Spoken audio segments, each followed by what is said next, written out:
Hello, comrades. Good evening.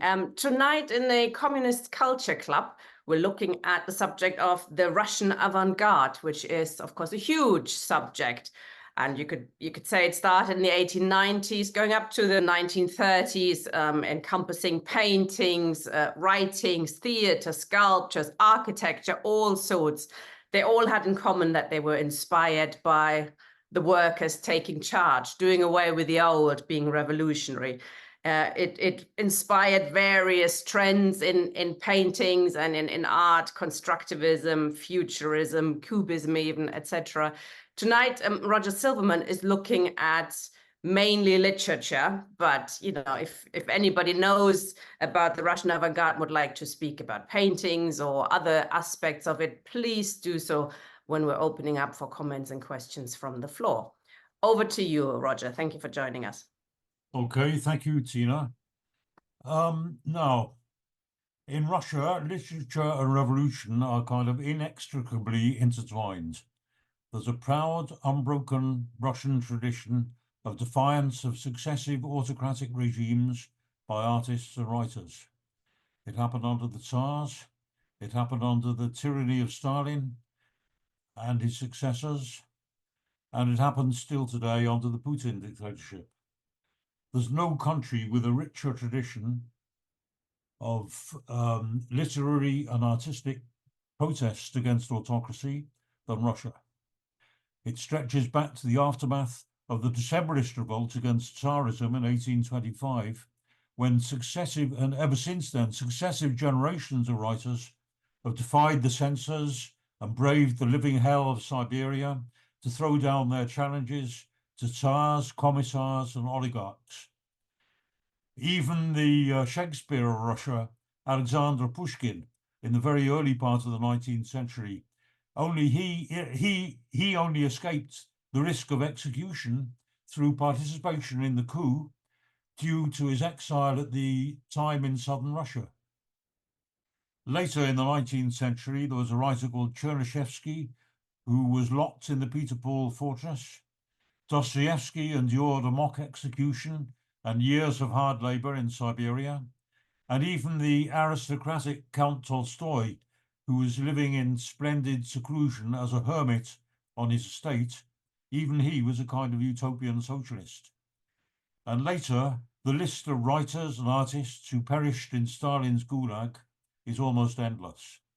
Even the years of the so-called thaw under Khrushchev, from the mid-50s to the mid-60s, was very short-lived, and it was brought to a sudden end by the trial of the writers Sinyavsky and Danil in 1966, following which there was a new crop of victims.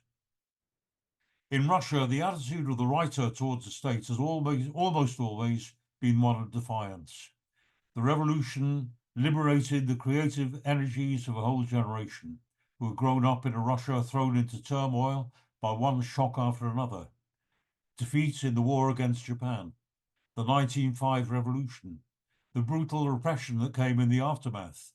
And by the way, there were thousands of executions by hanging at that time, known as Stolypin's necktie. The World War, of course, in which at least 2 to 3 million soldiers were killed. And then there came, of course, a decade of dizzying upheavals, the overthrow of Tsarism, the October Revolution, the Civil War, and then a new dark age of Stalinism. So the first years of the revolution gave a dynamic impetus to artistic experimentation. Artistic freedom flourished as never before or since. Theatre, cinema, poetry, music, art, and sculpture all sprang up and touched the lives of the population everywhere. For the first time, there was an explosion of popular creativity, with mass participation in street theatre, music, films, drama. There was even, in 1920, to mark the third anniversary of the storming of the Winter Palace, there was even a staged mass reenactment of the occasion. It was really actually a sort of highly hyped up enhancement of it. But in that extravaganza, 10,000 people participated. There was a renaissance of experimentation and creativity and imagination. Meyerhold in the theatre, Kandinsky in art, Prokofiev in music, Eisenstein in cinema, and of course there's countless more names that could be added. But tonight, the focus is going to be on literature. Now, in stark contrast to the stifling fumes of despotism soon to choke society, the Bolsheviks defended to the death the absolute right of artistic and literary freedom. As an integral part of his relentless struggle against the encroachments of censorship, Trotsky insisted, art, like science, not only does not seek orders, but by its very essence cannot tolerate them.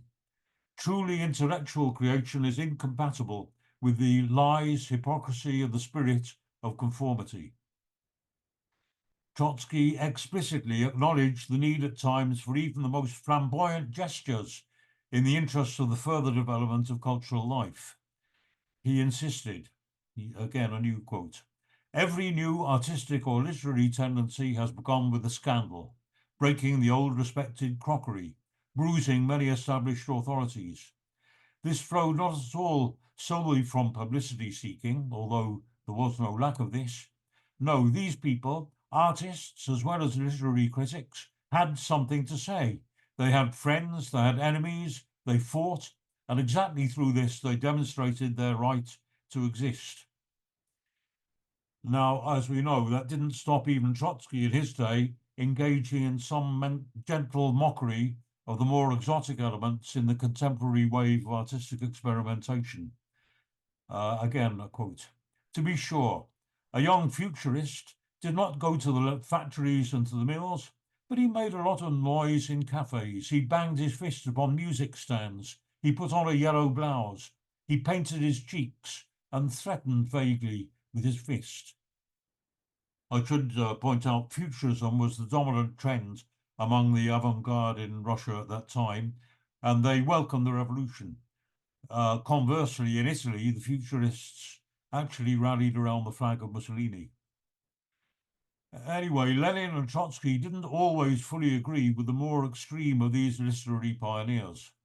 Lenin expressed a kind of avuncular irritation with those who demanded the instant creation of a proletarian culture.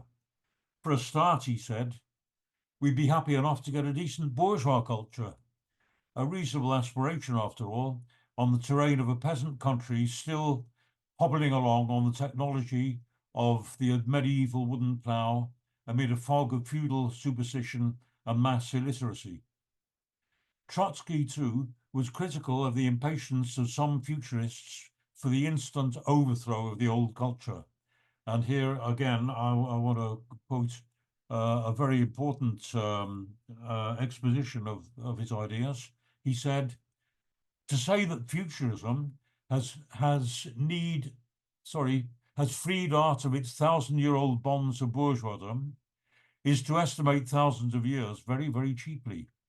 The call of the futurists to break with the past, to do away with Pushkin, to liquidate tradition, etc., has a meaning insofar as it is addressed to the old literary caste, to the closed-in circle of the intelligentsia. But the meaninglessness of this call becomes evident as soon as it's addressed to the proletariat. The working class does not have to and cannot break with literary tradition because the working class is not in the grip of such tradition. The working class doesn't know the old literature. It still has to commune with it. It still has to master Pushkin, to absorb him, and so overcome him. Nevertheless, it's noteworthy that even during the privations of the early 20s, for all their reservations, Lenin and Trotsky willingly endorsed the publication at state expense of the full range of artistic output, if only, as they put it jokingly in their words, for the sake of, quote, cranks and charlatans. The point being that even the most outlandish of tastes was still in those days provided for without question. The young intelligentsia experimented with new modes of expression in art, music, and poetry. The old forms and the old structures made no sense to them in an epoch of catastrophe. As the most talented of the new poets, Vladimir Mayakovsky, said of the turbulent period in which they had grown to adulthood, these events made futurists of us all. So at one end of the poetic spectrum, there were those like Khlyebnikov, who in 1912 wrote a manifesto called A Slap in the Face of Public Taste, and Khrushchev. They busied themselves literally with inventing a new language composed of meaningless syllables. This was called Zaum, which means chance sense, a poetry style utilizing nonsense words. One prime example of this is Khlyebnikov's poem Zaklyatia Smiechom, which means incantation by laughter, in which a series of permutations is generated, which was built by adding to the root word smiech, which means laughter, multiple nonsense prefixes, suffixes, and variations on the word. So you could translate bits of the poem as something like laughety, laughsome, laughness. I have to say it sounds funnier in Russian. But at the other end of the spectrum were those who strove to overcome their past record of rebellious individualism and fuse their hopes with the victory of the revolution. The most prominent of these was Mayakovsky himself. Now, he had started as a conspicuously ostentatious bohemian rebel poet, but unlike many of his contemporaries, he wholeheartedly welcomed the revolution. He called it my revolution. When the Civil War came, he voluntarily sacrificed his former quest for notoriety, and he subjected himself to an intense personal discipline and renounced his extraordinarily talented, larger-than-life ego to devote his talents exclusively to the service of the revolution. For 3 years, he worked flat out, day in, day out, composing catchy advertising jingles for the thousands of public information posters put out through the Civil War by the agitprop agency Rosta. Later, he put it very eloquently, I stamped on the throat of my own song. By the end of the Civil War, exhausted and still feeling personally frustrated and unfulfilled, he found himself increasingly at odds with the social filth and trash thrown up by the ebb tide of the fast-retreating world revolution, the speculators and kulaks and netmen, and the growing army of bureaucrats that were infesting the state apparatus and Soviet life. Yearning for fresh air, he went on a trip to the USA, and he wrote a futuristic poem celebrating the engineering feat of Brooklyn Bridge. But after the exhilaration of that experience, he returned to an exhausted and deflated society, and he could find no worthier focus for his talent than a series of bitingly sharp satirical plays scourging the new bureaucratic order. The best of these was a play called The Bedbug, in which the main character, a parasitic party hack who considered his role indispensable, was identified with that most vile species of poisonous insect, which was now infesting every aspect of Soviet life. The prevailing mood of despair was most dramatically captured by one demonstrative act on the part of the romantic peasant poet Sergei Yesenin. In 1925, Yesenin booked a room at a Moscow hotel, the Hotel Angleterre. There, he slashed his wrists and wrote a farewell suicide poem in his own blood, ending with the lines, "There's nothing new in dying, but living is no newer." Yesenin was a popular voice of the peasant youth, and his shocking act of conspicuous melodrama precipitated a wave of suicides. In spite of his own mood of discontent and disillusion, Mayakovsky considered it his obligation to do all that he could to break the evil spell, and he did this with a savage piece of mockery. He wrote a scathing parody of Yesenin's farewell poem, and it included the lines, "Was the hotel short of a bottle of ink? Did you really need to slash your veins? Your admirers rejoiced. A host of them have copied you, and they too are dead. But why increase the statistics by one death more? Why not increase the production of ink instead?"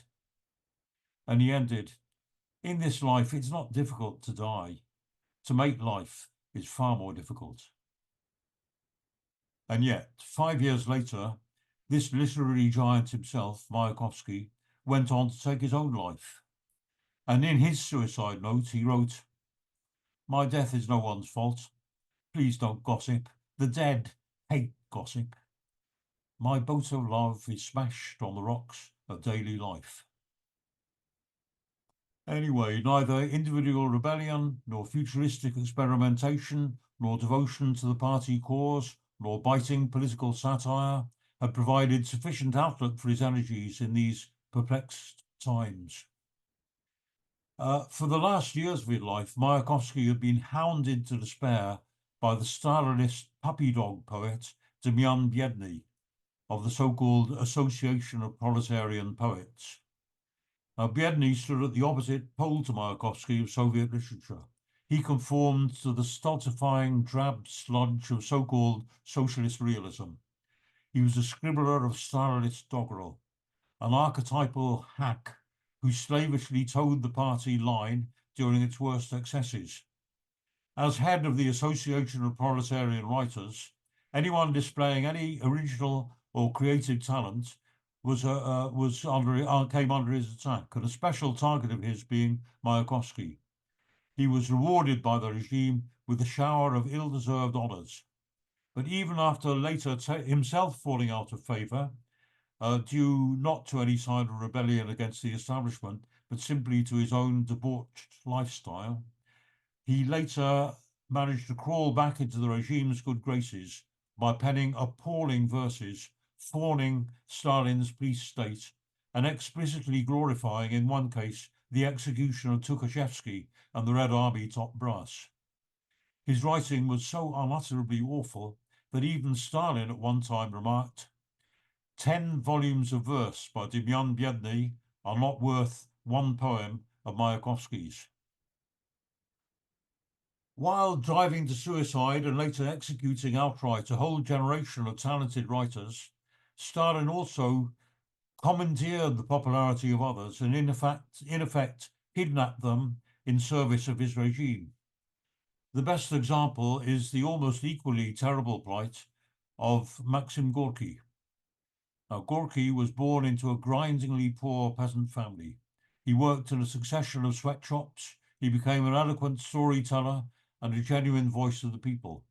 He wrote a classic 3-volume autobiography of his life, which was faithfully turned into a stunningly beautiful series of 3 films, which I strongly recommend, if you can get hold of them, do watch them, directed by Mark Donskoy, one rare case of a creative artist who did manage to survive the Stalin era intact. Now, what happened to Gorky? Gorky rejoiced at the downfall of Tsarism, but he distrusted the Bolsheviks and he shrank from the harsh imperatives of the revolution. At first, he escaped the dilemma by taking refuge in Capri, and he continued to live there through the first years even of Mussolini's fascist dictatorship. Then later, he was lured back to Russia by Stalin to become a kind of token literary mascot. He was pampered in luxury, showered with multiple awards and prizes, and he had whole cities and parks named in his honor. But he was forced to play the part of a laureate of the regime. So towards the end, he did make feeble attempts to intercede for Stalin's victims and to deplore Stalin's regime's excesses. But he ended his days himself as a virtual prisoner, and soon he was quietly put to death and buried, of course, with due pomp and ceremony. Most of this brilliant generation of writers found other ways to cope with the overwhelming pressures of the time. As the world revolution receded and Soviet society became suffocated by the dead hand of Stalinism, the tightening stranglehold on art and literature became an indispensable element in the consolidation of bureaucratic tyranny. Those writers that managed even temporarily to survive felt it necessary to resort increasingly to grotesquerie, surrealism, and satire, the better to hurl their barbs at the new regime more obliquely. For instance, Yevgeny Zamyatin wrote the classic futuristic dystopian novel, We. That novel was the original prototype for its later and far inferior Western imitations, Brave New World by Aldous Huxley, and of course George Orwell's 1984. Another writer, Isaac Babel, was a celebrated writer of short stories, the best known of them describing the Civil War and the life of Russian Jews in Odessa. Naturally, he came under the shadow of the purges. In 1934, at the first Congress of the Union of Soviet Writers, Babel came to the stand and announced that he was becoming, quote, the master of a new literary genre, the genre of silence. He was soon arrested, and under horrific torture, he was forced to incriminate several of his contemporaries. But later, he had the courage to make the following confession to his interrogators.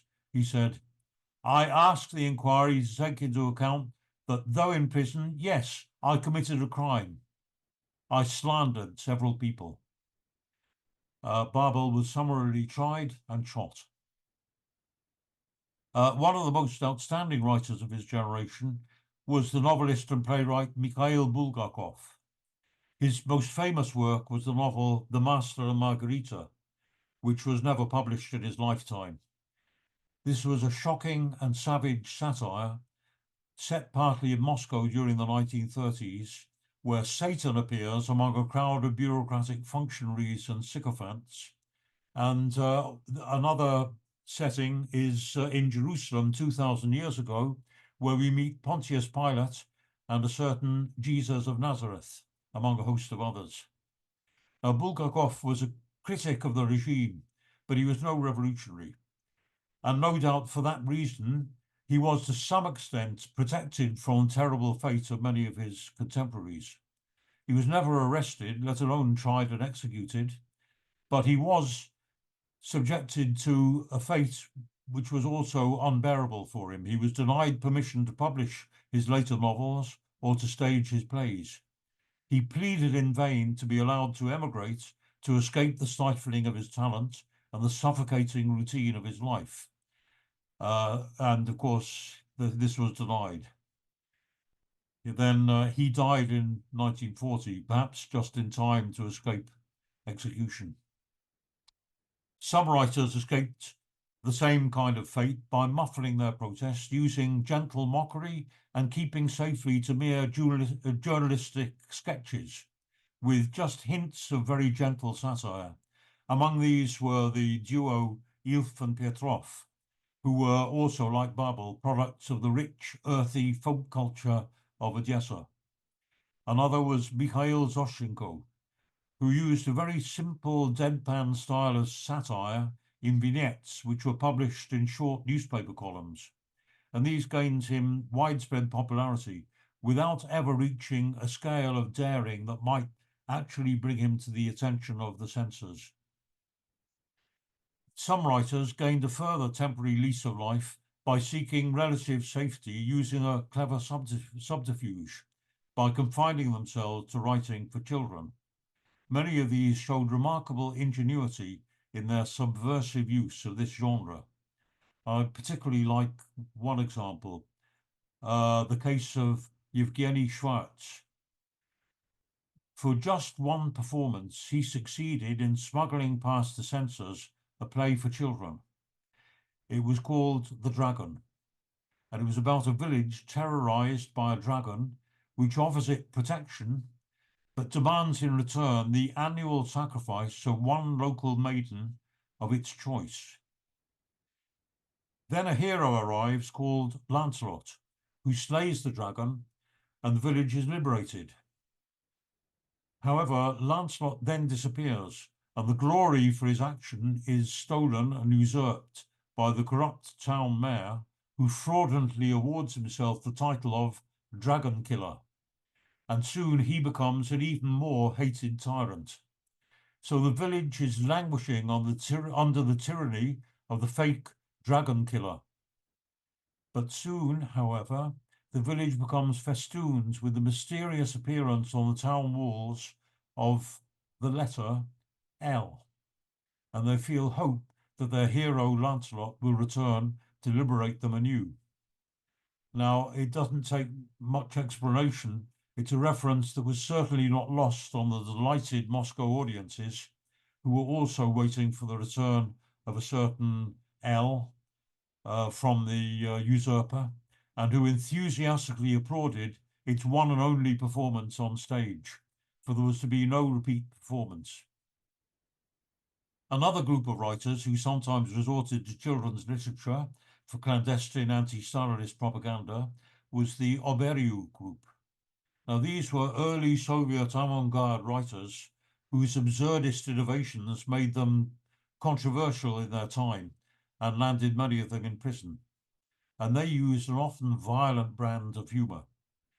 I want to talk about the most conspicuous members of this group, who were Alexandra Pieviedensky and Daniil Harms.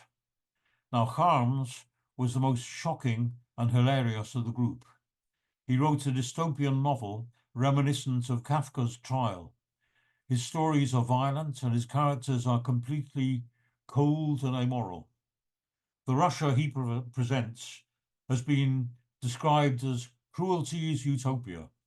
His writings and his whole persona frightened the regime, and Harms ended up dying of starvation in a lunatic asylum. Now, all the members of that group show a bitterly dark picture. Here's a quote from one poem by Nikolai Zabolotsky. The horses of adjectives trample the faltering figures of nouns. The war elephants of the subconscious crawl out and shuffle like giant dwarfs. Another one from Nikolai Oleynikov. There it is, beyond reproach, the marvellous structure of the cockroach. Oh, energetic cockroachy legs. They're saying something, they're scribbling on air.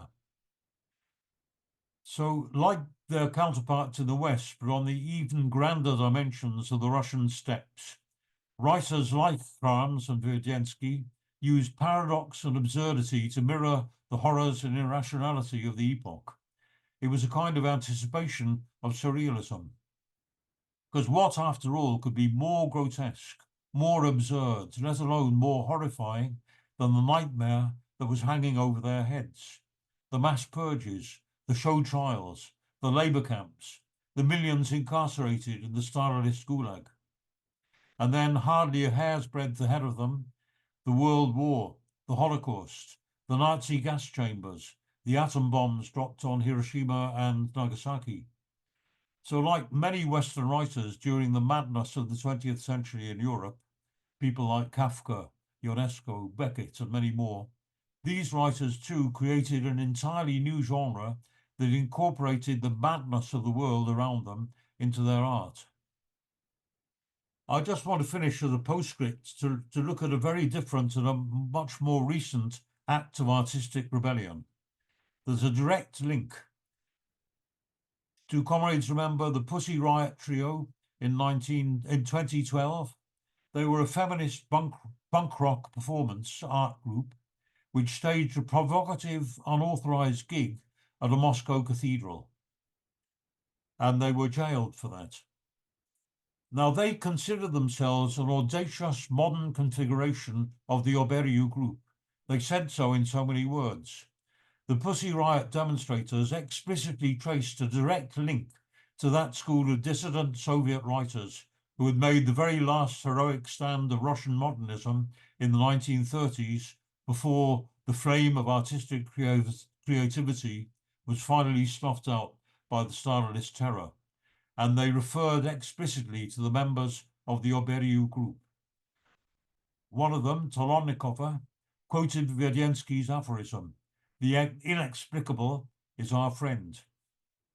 And she commented that, again, here's the quote, "The Oberiu poets and their search for thought on the edge of meaning were finally embodied when they paid with their lives, which were taken by the senseless and inexplicable Great Terror. Paying with their lives, these poets unintentionally proved that they were right to consider irrationality and senselessness the nerves of their era. Thus, the artistic became an historical fact." The performance of these punk rockers owes something to the same heroic Russian tradition of rebellion. And when they staged their demonstration in 2012, there was a huge groundswell of public sympathy in their defence, a public mood that even won reluctant acknowledgement from the authorities in the form of the relatively mild sentence demanded by the prosecutors and the rather grudging hints by Putin himself that they should not be treated too harshly. Of course, that's judged presumably only by the none too gentle standards of his KGB heritage. This gives the Pussy Rioters a proud place in the deeper Russian tradition of artistic protest. What these performers did was the right and the prerogative of artists throughout history to find their own voice, no matter how shocking the initial effect. And they would have found no more enthusiastic champion than Trotsky at their side today. And I want to quote again from Nadezhda Tolokonnikova. She in particular places the Pussy Riot Act firmly in the tradition of 2 centuries of Russian protest. Listen to what she said. This is a trial of the entire political system of the Russian Federation, repeating all of the worst moments of Russian history. What was behind our performance? Nothing other than the autocratic political system. Pussy Riot's performances can either be called dissident art or political action that engages art form. Either way, our performances are a kind of civic activity amidst the repressions of a corporate political system that directs its power against basic human rights and civil and political liberties. We put on political punk performances in response to a government that is rife with rigidity, reticence, and caste-like hierarchical structures. It is so clearly invested in serving only narrow corporate interests. In their closing speeches to the court, the Pussy Riot women turned the tables and placed the Russian state itself on trial. Another of them, Maria Alyokina, called the performance that prompted their arrest a small and somewhat absurd act that has snowballed into an enormous catastrophe. And she correctly concluded, this would obviously not happen in a healthy society. Russia, she said, as a state, has long resembled an organism sick to the core, and the sickness explodes out into the open when you rub up against its inflamed abscesses. Having spent almost half a year in jail, I've come to understand that prison is just Russia in miniature. Now, these courageous women inspired millions by their example, and just like generations of Russian artists and writers before them, their act was not a diversion or an escape from reality, but a weapon with which to change it. And that, I think, is the heritage of Russian literature. Thanks, comrades. Thank you very much, comrade. Very interesting opening. Comrades, if anybody wants to ask questions or make contributions, please click raise hand. To get the ball rolling, a couple of questions to you. Now, starting with your last bit, and that is the sort of the question of the artist and politics, which can sometimes the artist becomes incorporated perhaps by political trends. You know, I mean, you've mentioned in your opening all the way through. I mean, they either got incorporated by Stalinism, or they were executed, or they fled the country. So it is very difficult to keep art and politics apart.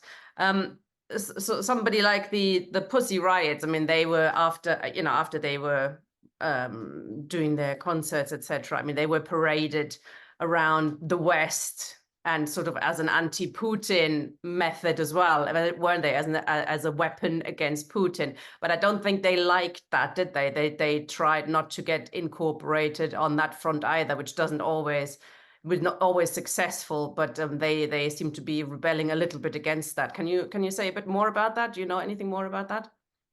They certainly, as a pro-imperialist, sort of against Russian pro-Western imperialism. Well, that's the thing. They were absolutely rejected any kind of praise from the West or any idea that they were upholders of your Western culture or anything like that, because that was playing into the hands of the slanders of the regime itself. And I think they're very, very much in the tradition. I mean, as you can see from what I said, I mean, right back to the beginnings of Russian literature, which really only dates from, well, the late 17th, late 18th, early 19th century. But you can't think of one prominent writer or even a secondary writer who wasn't in protest and in rebellion against the regime, and how much more so under Stalin, apart from the one or two hacks that I also mentioned, the Dimion Biednys and so on. I mean, most of them, even then, I mean, Gorky just literally held ransom as a prisoner by the Stalin regime and then quietly murdered. I mean, yeah, and they very much, the Pussy Riot trio are very much in their tradition. So, I mean, this is, of course, it is a situation which is quite terrible. I mean, if, imagine that you're in Russia, you're part of, the revolutionary upsurge, or you even go to Russia to support it, support the revolution, support the working class taking power, etc. Everything, you're successful, etc. And then you see it turning into its opposite. And what you do, I mean, it was difficult for Bolsheviks, for many Bolsheviks, do you support this or do you speak up? You can't speak up. What do you do when you see things unraveling and turning into its opposite? Can you speak a little bit more about that? How did different artists deal with this kind of, with what must be a really soul-destroying, heartbreaking realization? You understand you fought all your life for revolution, human liberation, you gave your life to it, and then it turns into its opposite. How did the different artists deal with that tragedy? Well, many of them committed suicide. Those who could emigrated. Many, as I say, committed suicide. The rest tried to accommodate the regime, as I say. Some of them, like Ilfin Petrov and Zoshenko, they managed to just managed to survive with very, very, very gentle satire, which never, of course, attacked the big bureaucrats. It never attacked the state, but it poked fun at little petty provincial bureaucrats and so on, and managed to just kind of walk that line. But as I say, most of the people that I listed there were people who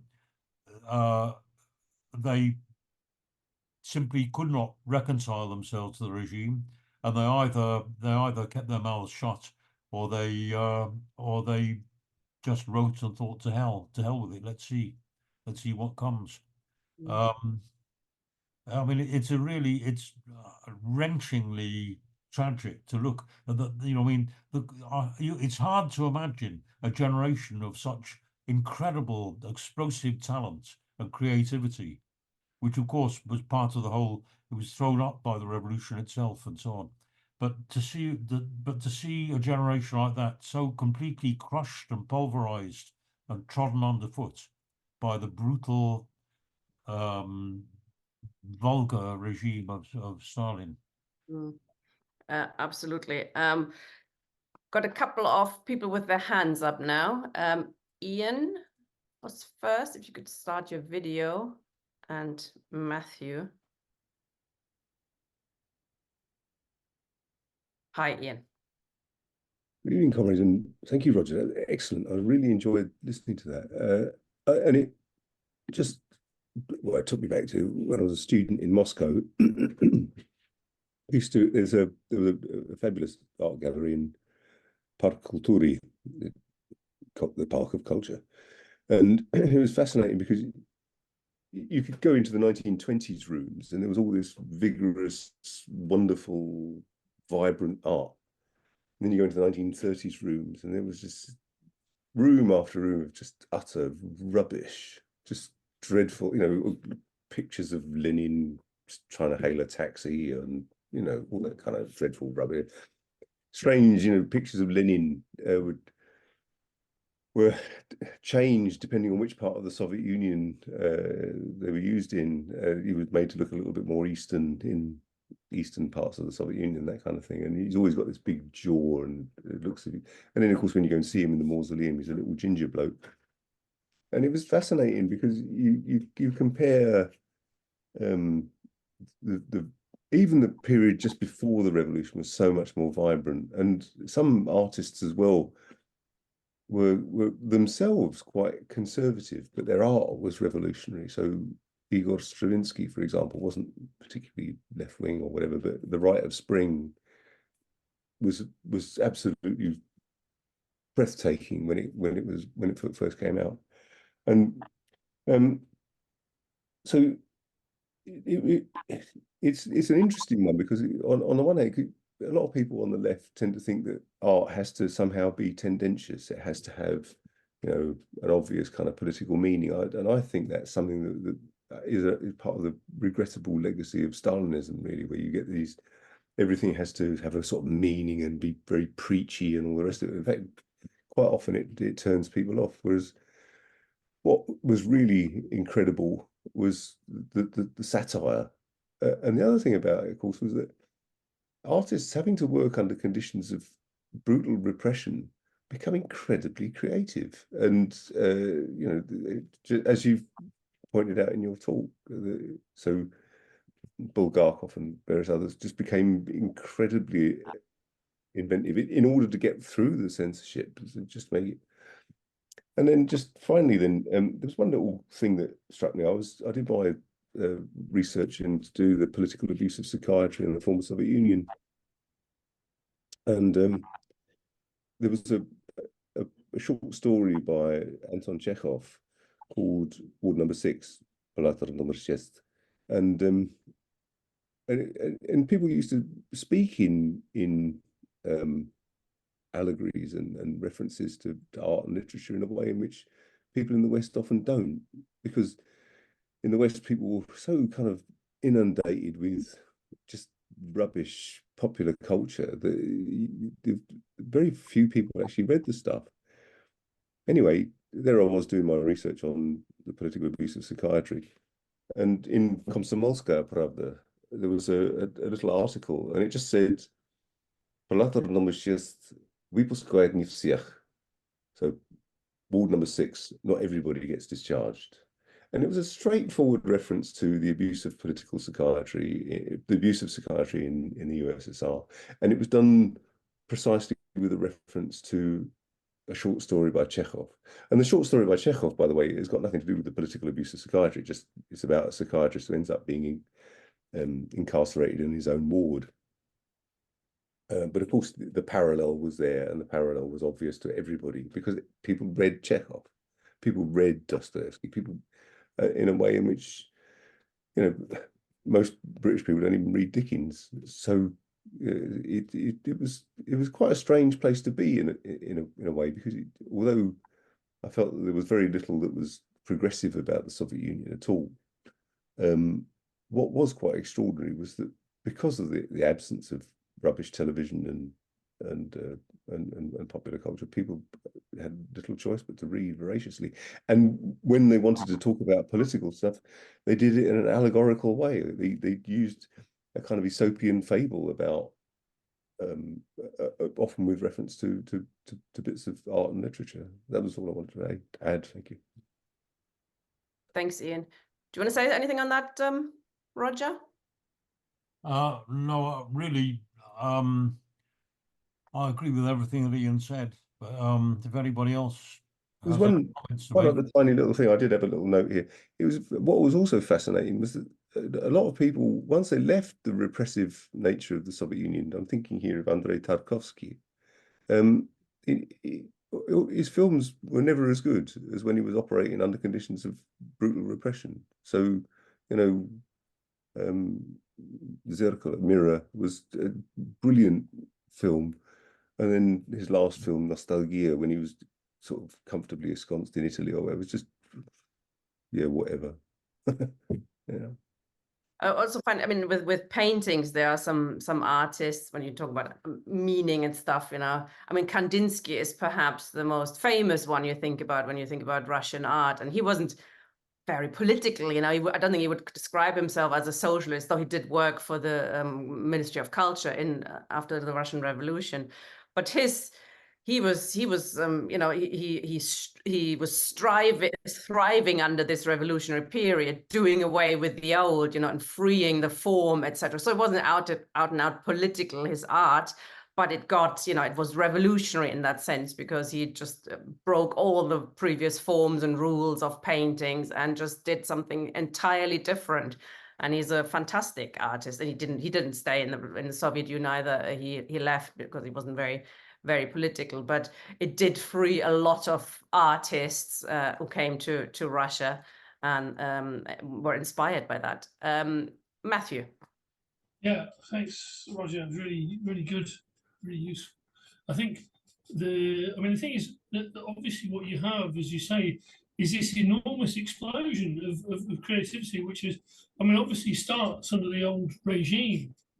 You know, the fact that you have this essentially an entire, you know, people in revolt, you know, against the regime, and this, of course, then and at the time, you know, it generally before the First World War, where you do have an enormous degree of you know, creativity and new art, but particularly, I think, in Russia, and it's that intersection with the revolution, and it's not always. I mean, the thing is, it sort of intersects. It doesn't actually feed directly in at all. I mean, if you take, you know, the likes of, I mean, Gorky, of course, was a member of the Social Democratic Party, and did actually orientate at one point to the far left. I mean, Lunacharsky and Bogdanov and these people. And he held a famous Capri school, you know, in this, you know, remote island in Italy, which is now, of course, full of rich people. But you know, which Trotsky attended and so on, you know. But Gorky, of course, was a deep critic of the Bolshevik regime from the start.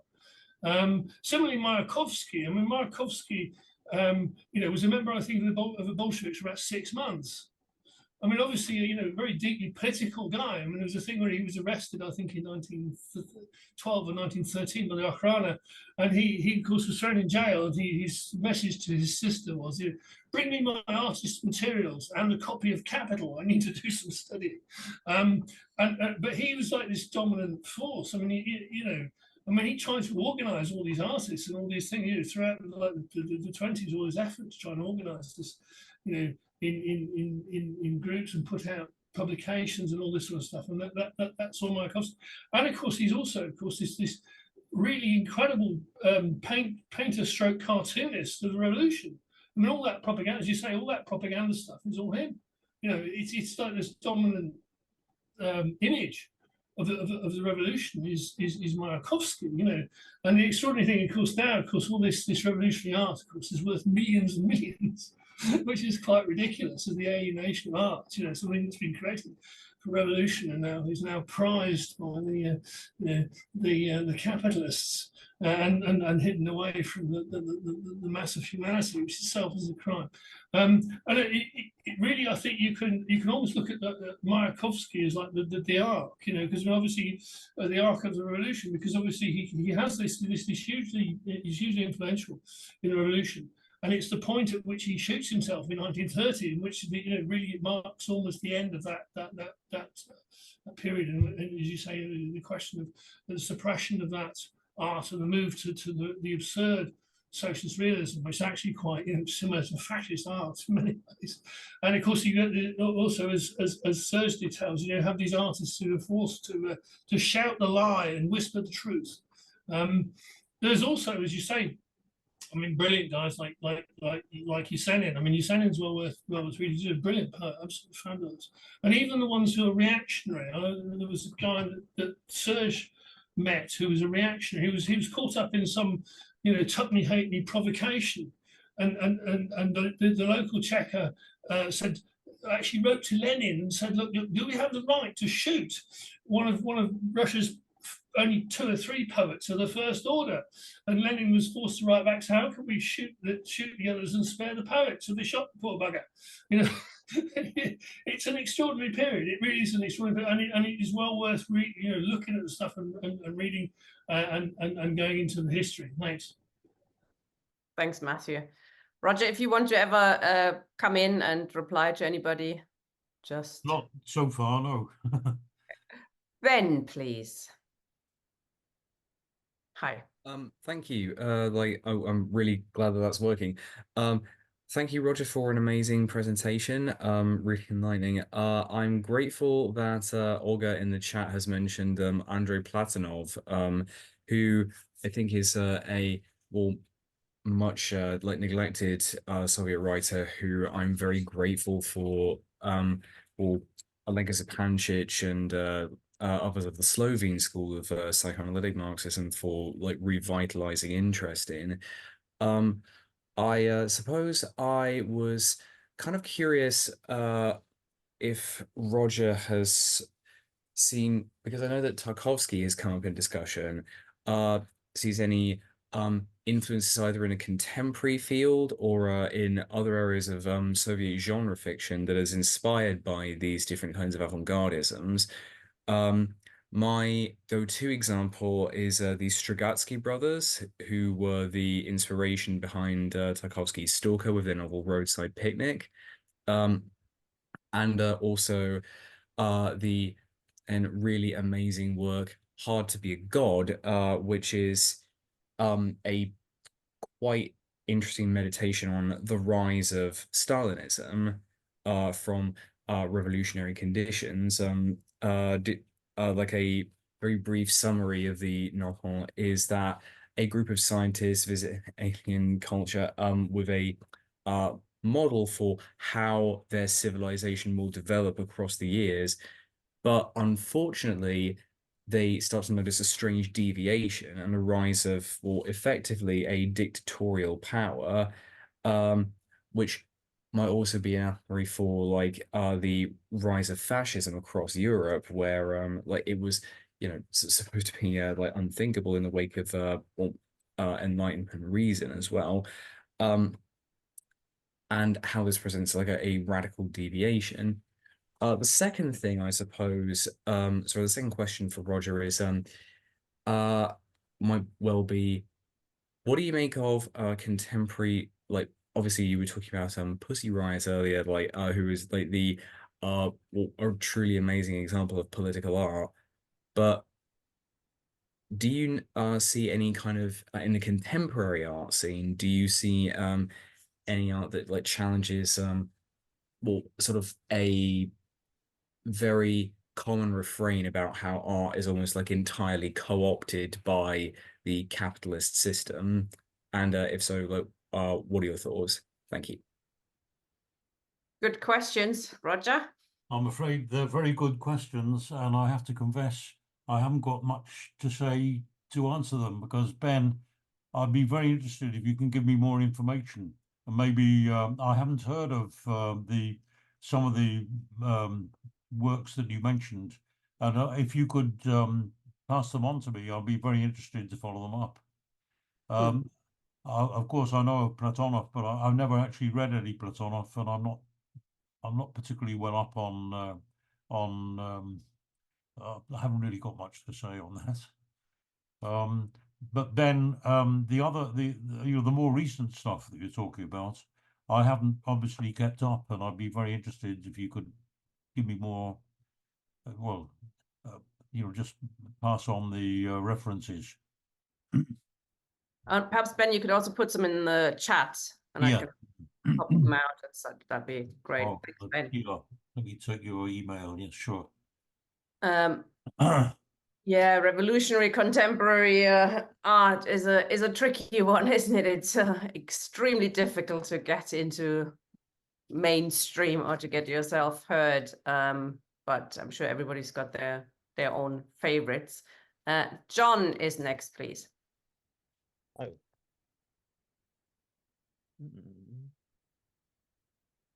Hi, you're unmuted already. Am I okay? Sorry, thank you. Yeah, this is all very, very fascinating. Thank you very much. I have a question, and I've been trying to sort of formulate it, but keep listening to people here.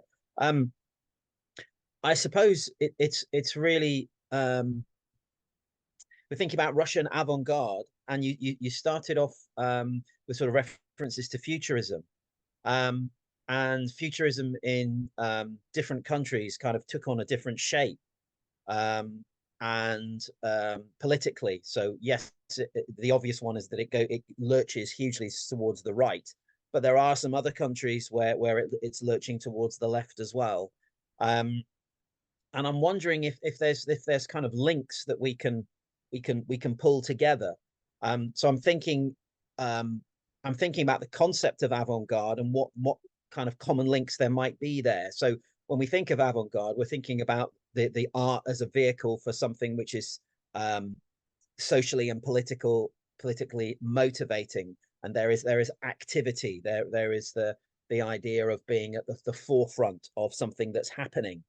But then also we need to, because it's an artistic movement, then there's the creative aspect. So there's the stylistic elements, and I also am aware that you made it very clear that you're talking about literature, and maybe other people could open that up in terms of thinking about art and so on. But what are these stylistic elements?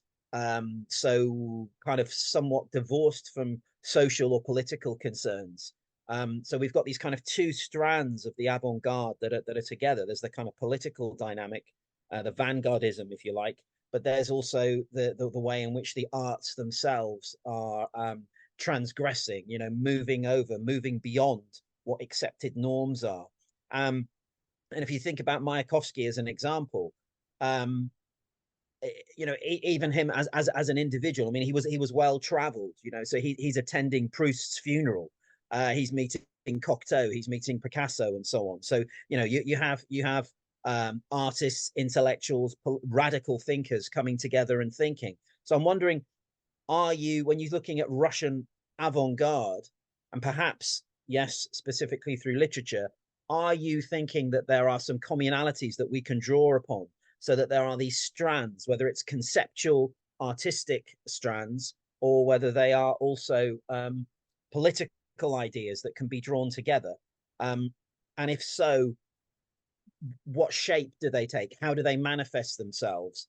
And is there a trajectory which leads forwards to us in the present day? So are these figures like Mayakovsky, like some of the great names that have been mentioned this evening, are these figures something that we can trace back to? Is there a lineage here of avant-gardism, political level and the artistic level?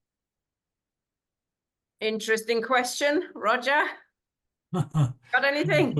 I'm very, I don't know. I mean, I think all the comrades who've spoken probably seem to know at least as much, or if not more, than me about these things. But I mean, I on that last question though, I mean, I think particularly in Russia,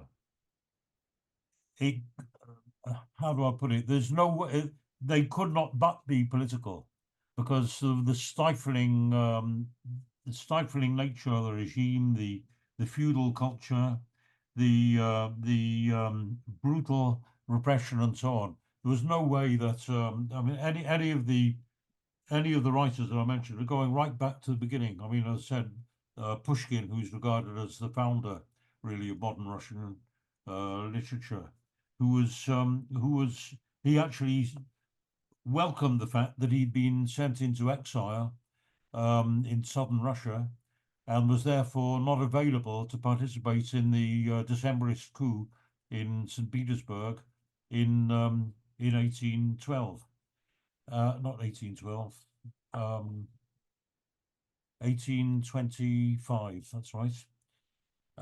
He was even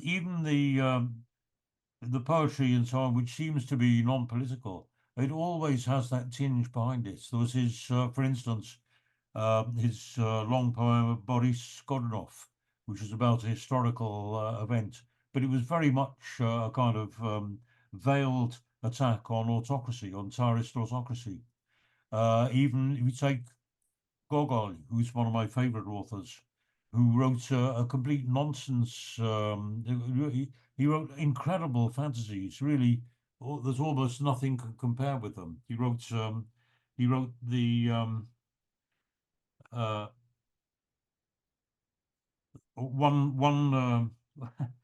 one fantasy that he wrote was a short story called The Nose. And it was about somebody who woke up one morning and found that his nose had disappeared. And then he got very angry about this, and he sort of went to the police, and he sent letters to the local newspaper and said, has anybody seen my nose, and what's happened, and where is it? And then he goes out walking, and then he sees his nose walking down the street. He's wearing a big official overcoat of somebody in the hierarchy, in the higher ranks of the hierarchy of the Tsarist nobility. And all he can see, I suppose, he's got a collar up there and a hat pulled down, a Russian hat, and all he can see is this nose sticking out. And he follows it down the street and says, what's he doing? What's he doing? That's my nose. Where's he going? And he actually goes up to him, and he follows him into a church. And the guy kneels down in the church, and he's praying there with his nose sticking out, of course. He's praying in the church, and he taps him on the shoulder and says, what's going on? You are after all my nose. And the nose turns round to him and he says, excuse me, I can see from your style of dress, there's no way there could be any social relations between us. I'm a far higher rank than you are, and please don't bother me. He wrote another novel called Dead Souls, which was about a crook who goes round visiting different landlords.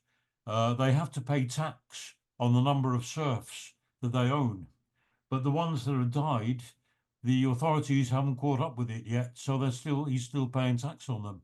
So he has to have a scheme whereby he goes to all of them and he offers to buy the dead souls, the dead serfs. They were known as the kind of jargon was to call them souls because they were people. So he wanted to buy up the. I mean, I'm giving all these examples because everything was political. And one other I want to mention, Saltykov-Shchedrin, who's an incredibly, just a very, very funny writer in the sort of second half of the 19th century, who wrote fables. There were little stories about animals mostly, just like Aesop's fables, but every one of them had a sharp, satirical, political slant to them. For instance, one about one fish who pleads with the shark not to eat him. Because he says, look, I mean, we can all live together. And what's what is the purpose of, I'm sure we can settle this. And it was a deliberate and most conscious satire on the liberals, on how futile it was to try and reason with the oppressor. And I mean, I'm giving all these examples because they're all absolutely clearly political and clearly aimed against the establishment and against the autocracy. And I think that stretched, of course, into the 20th century even more so. Well, I've given a number of examples, and one way or another, even the mildest of them, apart from the ones who completely capitulated and just became hacks, like Diman Biedny, and of course a whole host of other people. But all the rest, at least they gave kind of at least mild hints of criticism of the regime, and in some cases outright defiance. Thank you, Roger. Richard is next. Richard Chilvers. Hello. Can you unmute yourself, please? Thank you, Roger, for your talk. But to be honest, I had a bit of criticism here, really, because I mean, like anything, there's a dialectic in Russian history. I mean, to be honest, Russian literature previous to the revolution was a revolutionary literature anyway, whether it be Tolstoy, Dostoevsky, Turgenev. I mean, it was the heart of European culture in terms of writing. And the revolution, in some ways, I mean, I personally think that the development of film and art and architecture was one of the great benefits from the Russian Revolution, rather than some of its writing. And you left out whole, because it's a dialectic, you left out the whole period. You went right on to Pussy Riot, but some great literature came out of the denunciation of Stalin in 1956 during the Khrushchev era, and after Brezhnev within the Gorbachev era. You only have to talk about great poets like Voznesensky, Yevtushenko, and even Solzhenitsyn, although I'm afraid Solzhenitsyn, although he's in prison and everything, and actually is one of the you could probably link him back to Dostoevsky, and that's probably why and a bit as a nationalist really, and that's supposedly very influential on Putin himself. But I think that I just think that in fact that the revolutionary literature of Russian, which actually came back into the 50s, 60s, 70s, the great novels of Gerasimov, what's his name, after the Second World War, and during the Second World War. So I just wonder whether I just thought you missed out a whole period of Russian literature, Russian culture, which has to do with that. There's a whole, like in any people, there's regression and progression, and I think that's all my saying, Roger. Anyway, thanks very much. Thanks, Richard. I mean, we did ask Roger to speak about the Russian avant-garde, which I think I know, yeah.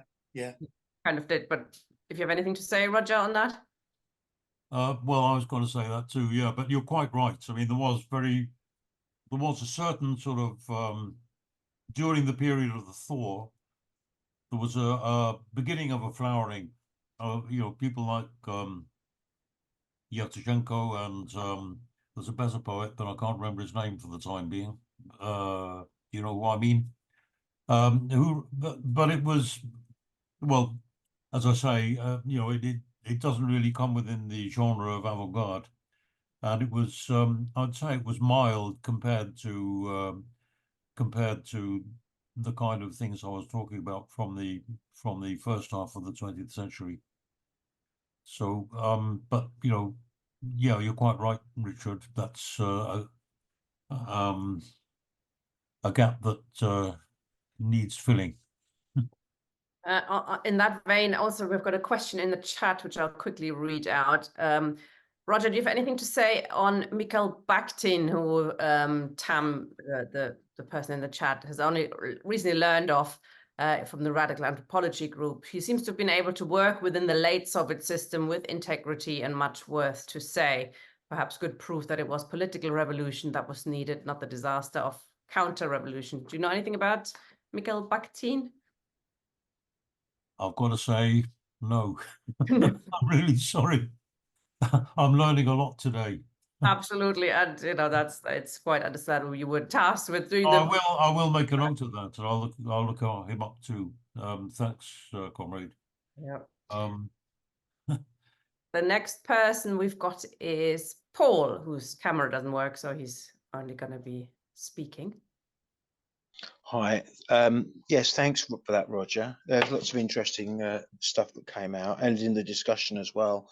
One of the key themes that came out for me was like how, whenever the working class is at its peak, at its strength, there's alongside that there are sort of cultural and social steps forward that are made, and you've got the revolution, you've got the Russian avant-garde.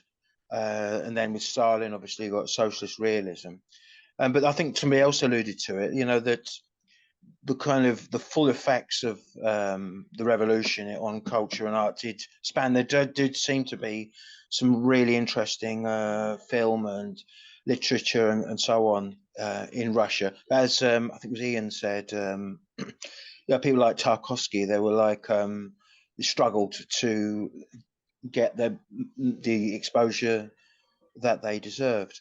I mean, in the 1970s as well, you've got Mark Fisher talks about how the strength of the working class feeds into the cultural explosion around psychedelia, music, women's movement, gay liberation, and so on. And now in a period of defeat, you look at the left, and the left is very culturally conservative in my experience. Like not open to innovation or even within itself, let alone being an inspiration or creating culture that's revolutionary in that sense. And my question is, if you could maybe elaborate more on how the Bolsheviks dealt with that tension, you know, of like sort of creatives and the needs of the party and the revolution and so on. No, that's a good question. There was a Ministry of Culture straight away, wasn't it? And that was led by Kandinsky. Did it incorporate other artists? How did it try to move forward art? I mean, there was all these roster posters as well. They were quite inspiring and quite good, weren't they? Yeah, for sure. Anything? I think actually the Russian, you know, the explosion wasn't, you know, just occurring in Russia either. It was across the world. You know, like I know in Germany you've got like the Bauhaus and the Cologne Progressives, which I really recommend people to look at some of the kind of agitprop type stuff they did. Anyway, sorry, that's it. Thanks, Paul. Roger, how did the Bolsheviks engage then with art officially? Do you know much about that? Yeah, I mean, as I said, they were very indulgent towards it, while at the same time quite clear in their own sometimes criticisms. But I mean, their position was, I mean, it is extraordinary that right through the Civil War, that they still allocated resources to the publication of literature, even literature that they disapproved of. So they really did have the most what should we say? I don't like to use the word liberal, but you know, completely not only permissive but actually encouraged the development. Those quotes from Trotsky that I mentioned were very clear that he said they have to be, even if they are a bit flamboyant and a bit provocative, but they have to be because that's what art has to do. And so really, that's all I have to say about that. I was going to say, I see that in the chat, John offered to say something about Bakhtin, and I'd be interested to learn something about him. So perhaps he'd like to come in. Yeah, John, do you want to come back in? John Climo, if you could click raise hand, I can make you a panelist again. Chris, next. Yes, thank you. Thank you very much, Roger. Yes, it was interesting. Just a couple of points of interest. In the very early 1980s, the Nottingham Trade Union Council, we were twinned, as often trade councils were with socialist countries. We were twinned with Minsk, then the capital of Belarus, which was part of the Soviet Union. They sent across delegations to us, and then we sent delegations across, which I was part of that delegation in the early 80s. Initially, they received us in Moscow, where we discussed the recent Afghanistan invasion, where we were able to say quite accurately how it would end and how we were against such invasions. When we went into Minsk, of course, we were joined by the party apparatchiks, which took us round to make sure that we met who they meant us to meet. And of course, we had cultural exchanges, and we visited art galleries, we visited theatres. But what was interesting was we went to an exhibition stroke art gallery, and having seen all the various 3 foot by 4 foot ginormous great paintings on the walls, we saw no contemporary modern art whatsoever. And although we asked the elderly party apparatchiks where this modern stuff was, he said quite pointedly, there has been no modern art here. That was quite telling.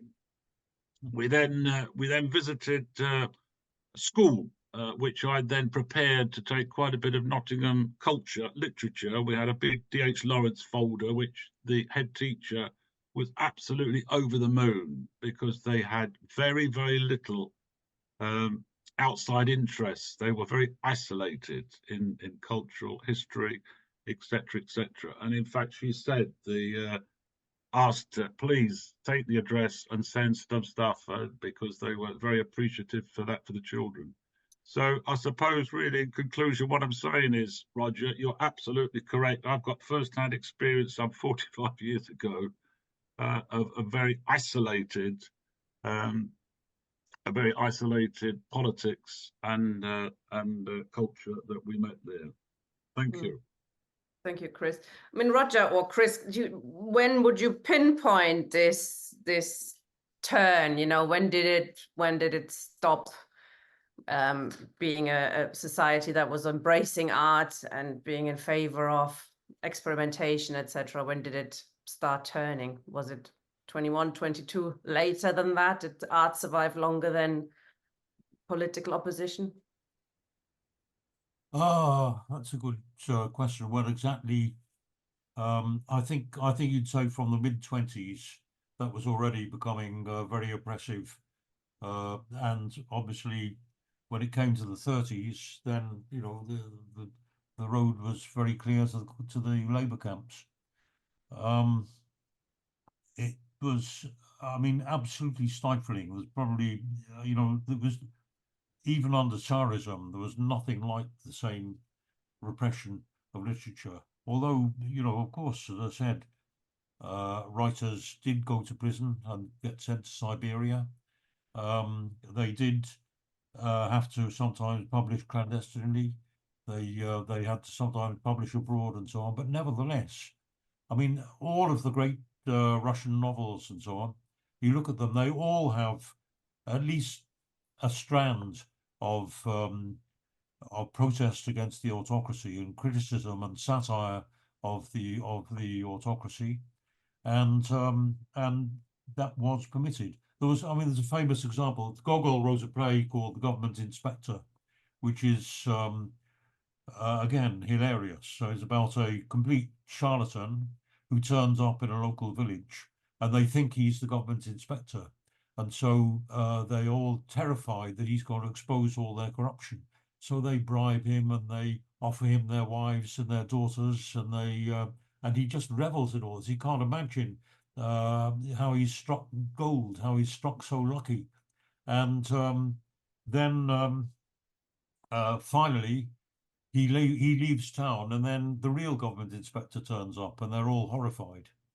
And the Tsar apparently watched this play, laughed himself sick over it, and he said, "Oh, he's got it in for everybody except me."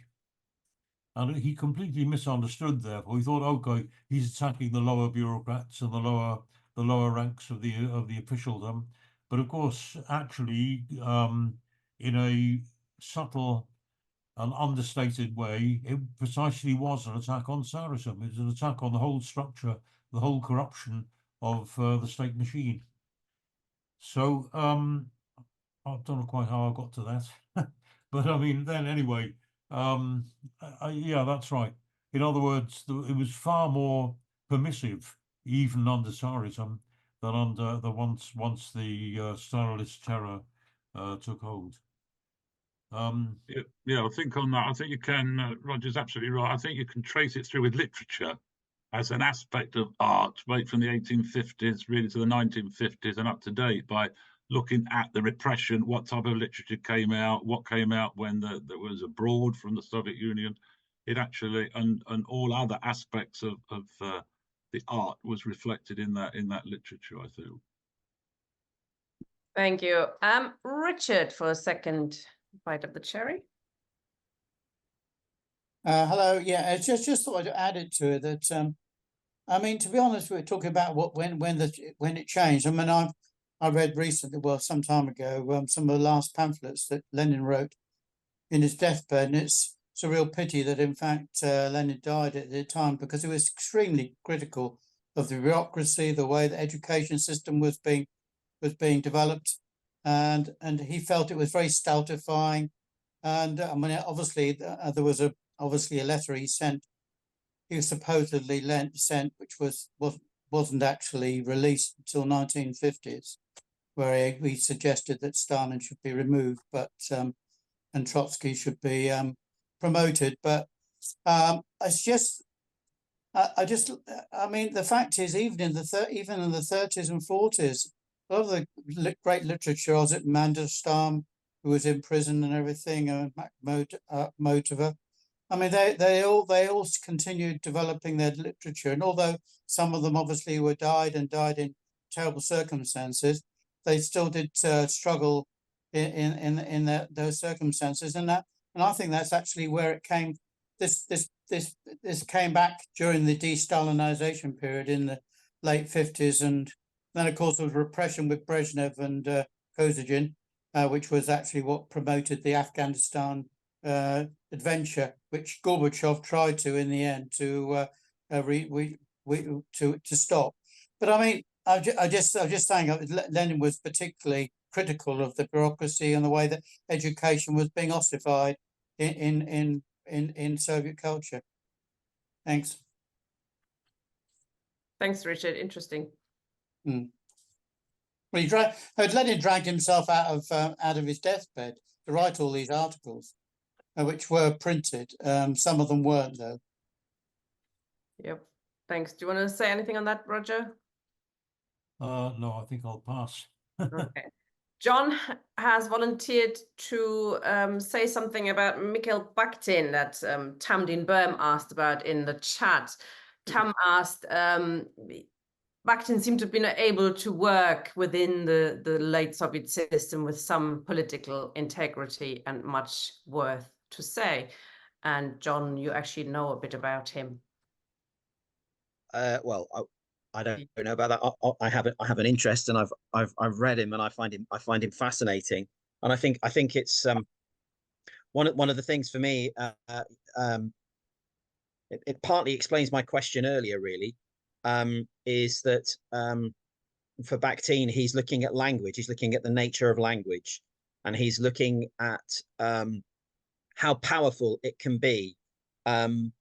And not just in the obvious sense that you know you have your voice and you should be heard, but it's also the fact that language kind of competes to be heard.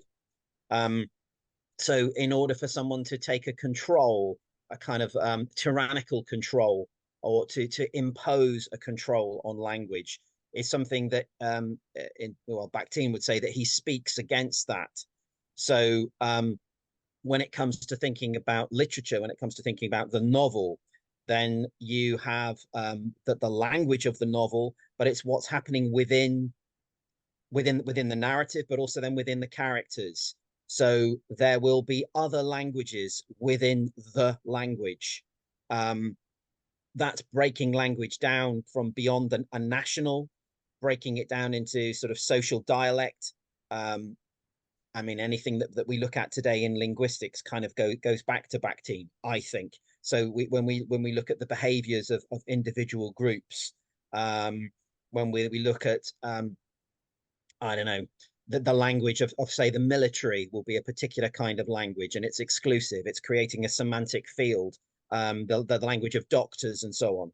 And so within the Soviet era, I think Bakhtin is his antennae are up to being particularly sensitive to language, to jargon, to generic language, language across ages, but in particular then the language of authority, and how it's there's an imposition from above, and there are restrictions placed upon it. So my question earlier was really trying to get to the idea of, when we're thinking about the avant-garde in the way that the I'm sorry, I've forgotten the name of the gentleman who was speaking earlier, but when we think about, he was talking specifically about literature, then I think that there are always those two strands. We're looking at the political strand, but we're also looking at the artistic strand and the artistic development, whether it's actually, if you look at it in terms of painting, whether it's the way in which we're using form, expression, color, how these are they themselves are a language that may be more symbolic, whereas the language being used, the written word, the logocentric, that's something that's kind of concrete. You see it, but there will be elements of there will be elements of symbolism beyond it, of metaphor and conceptual ideas. And for me, anyway, Bakhtin is that's the space that he occupies, which is a very important space because it's incredibly political, as well as being moral and philosophical, scientific as well. And his point really in a novel is that you are combining all of these different layers together, and I think it's quite well, potentially liberating, but it's so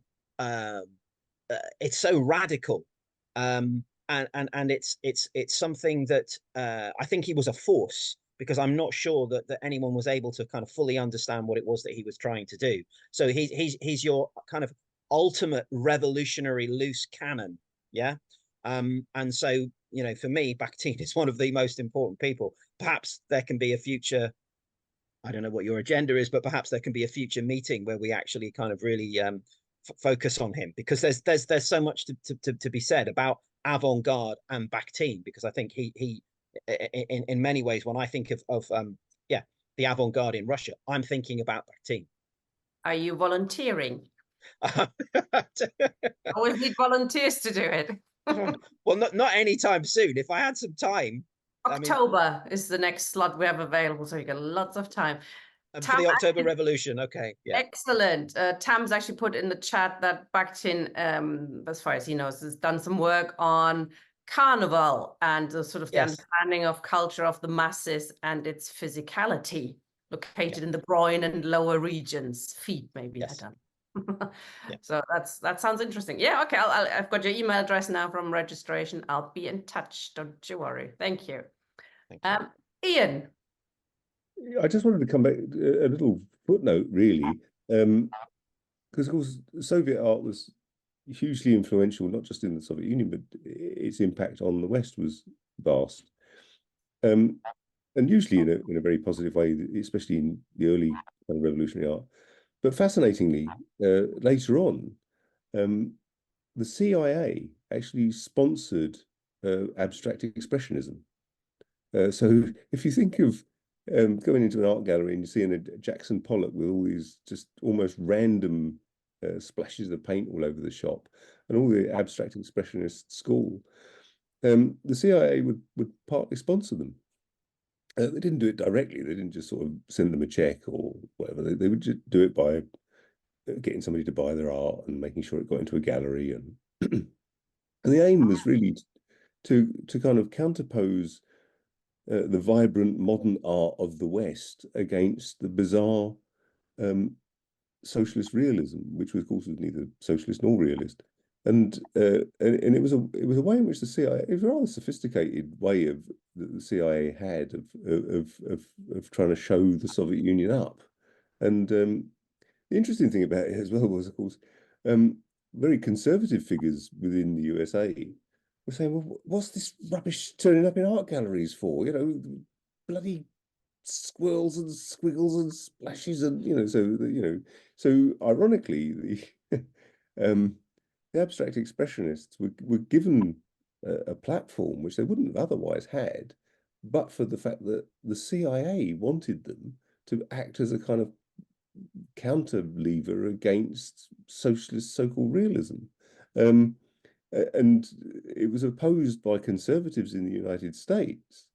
But the CIA do employ people who think about stuff and were very clever in the way in which they did. I'm not incidentally attacking abstract expressionism, although it doesn't really float my boat. But nevertheless, it's a fascinating little kind of footnote in the story of how avant-garde art has had a, shall we say, a dialectical relationship between Soviet and non-Soviet society. Thanks, Ian. Well, in the Cold War, I guess anything goes, wasn't it? And you try to fight the war on every level, on any playing field that you could, including culture, including music, including all sorts. I mean, there's a tiny footnote to Bakhtin, by the way. Part of the Bakhtin circle was Valentin Nikolaevich Voloshinov, who wrote a really quite interesting book on psychoanalysis, and it was a critique of psychoanalysis from a Marxist perspective. But that's incidental. Thank you very much. Comrades, we've got no other hands up. I would suggest that I'm asking Roger. Oh, there's John. Would you like to talk? Sorry, I've got John Fitzgerald's got his hand up. Yeah, hi. Thanks, Roger, for such really interesting stuff there, and everybody else. I've got to put I do. captions. I am I aware can't quite of. hear properly. Sorry. Oh, Can I sorry. put captions on? Yeah. I'm saying thanks for your wonderful introduction, and all the gaps that you managed to fill, because I imagine there are so many gaps that are still unfilled. I've always had an interest in Russian literature, not up to a point, not too much, but I've always been interested in that satirical way that they use literature to undermine the bureaucracy and so on. You said in the your introduction that Pussy Riot were arrested for a performance in a theatre. I thought they were actually arrested for a performance in an Orthodox church, a Russian Orthodox church, and that became an issue because of the church itself represents such a powerful, and of course Putin has been baptized now in the actual church. So the links there with the state and Pussy Riot, I thought that Orthodox Church aspect was kind of important. The other thing, of course, is nowadays we hear very little about censorship in Russia, and we don't. I mean, I don't anyhow hear a great deal. I haven't gone out my way to catch up with the writers who are writing now. So, what kind of avant-garde as the new writers as such, and as to how their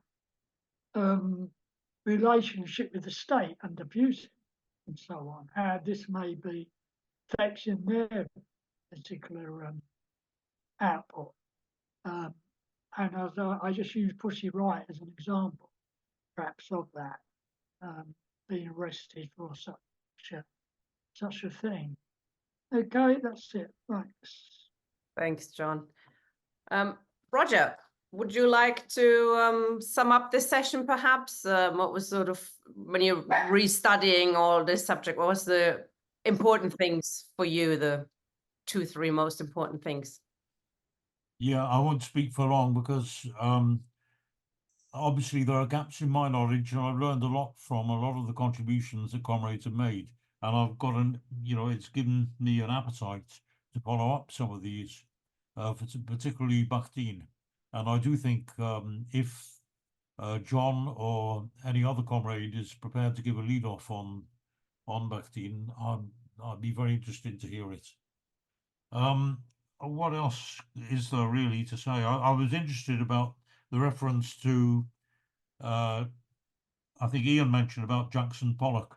So I think there was maybe some comrades might think it's a bit of Philistinism on my part, but I mean I think that there's a kind of fake radicalism, if you like, that was sponsored by American imperialism, precisely to try to in a kind of cultural race with Russia because of the interest in even in the Russian artists and Russian writers that were in opposition and rebellion against the regime. I mean, the idea of arts where you just splash paint at random onto a canvas, that's, to me, that's not there's nothing particularly artistic or creative about that. It's similarly you had in music, John Cage. I mean, this nonsense of was it 4 minutes and how many seconds of silence is one of his compositions, and another where he would write music by holding up the sheet of music paper to the light, and the imperfections in the paper would become the notes. I mean, completely random things which sound very avant-garde and very iconoclastic and all the rest of it, but they are no kind of competition with the kind of creativity that I've been describing, which I think is just sort of a kaleidoscopic gold mine, if you like, of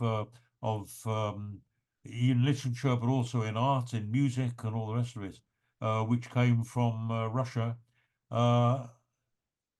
whenever it was able, even at great pains and at great risks and at great cost to the lives of their creators, but were able to produce something. That really, it's in those conditions perhaps that the greatest art and the greatest literature is created. One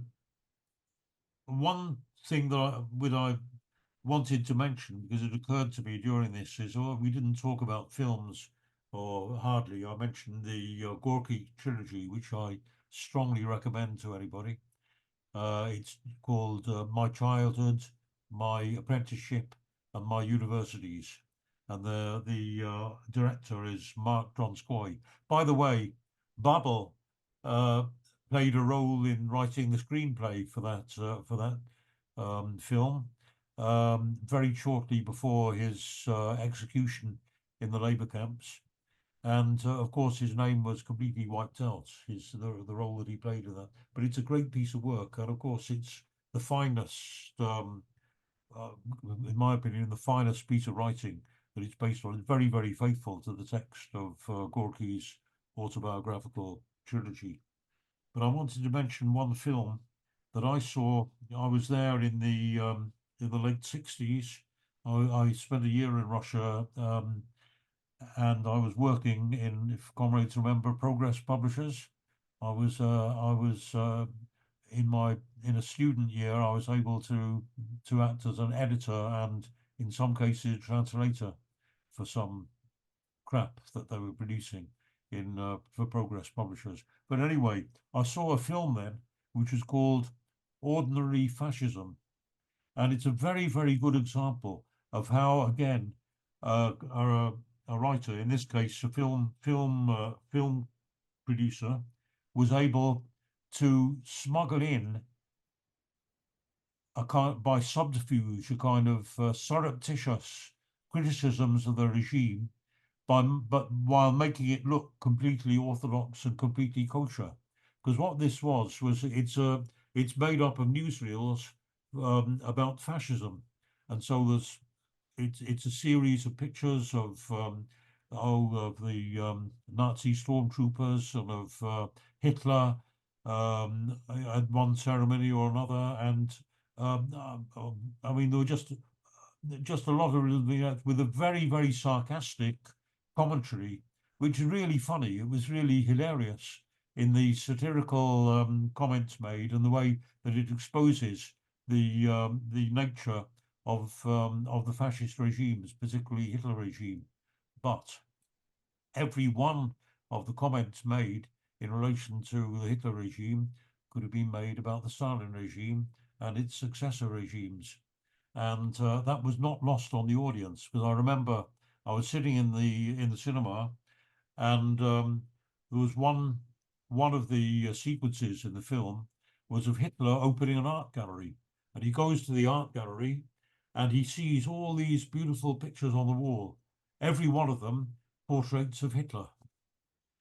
And there's a commentary just satirizing that, and somebody in the audience shouted out, just like here.